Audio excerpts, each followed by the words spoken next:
Page AES et nous commençons par l'actualité au Niger. Le Premier ministre a rencontré le ministre du Commerce et de l'Industrie, le président de la Chambre de commerce et d'industrie du Niger et les représentants des opérateurs économiques. Ensemble, ils ont échangé sur les préoccupations financières, économiques et sécuritaires liées au secteur du commerce. Le point avec Ousmane Sani, Abdou et Jamila Amadou.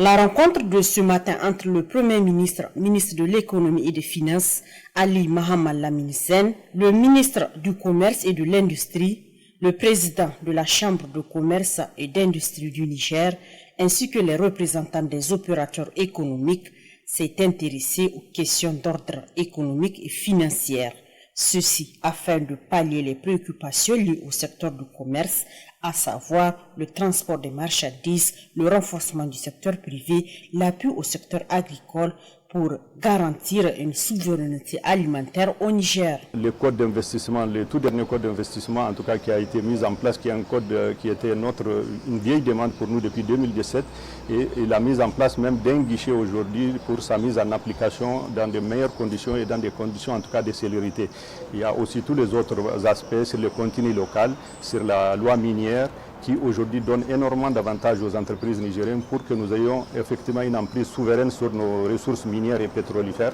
Il y a aussi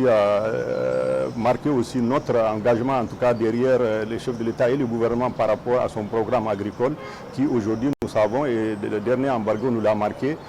qu'un pays sans souveraineté alimentaire en tout cas est exposé et fragile. Les plus hautes autorités du pays s'engagent à accompagner davantage les opérateurs économiques pour qu'ils facilitent aux populations l'accessibilité aux produits de première nécessité.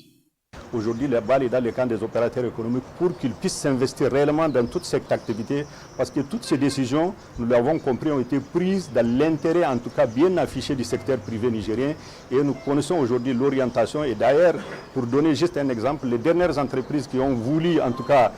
ne pas respecter le contenu local ont été suspendues et ceci démontre largement la volonté politique et ceci vraiment nous fortifie et nous encourage à aller dans ce sens. Cette rencontre a été appréciée par les représentants des opérateurs économiques sur toutes les questions débattues, car ces derniers sont sortis pleinement satisfaits de ces échanges avec le Premier ministre, ministre de l'Économie et des Finances.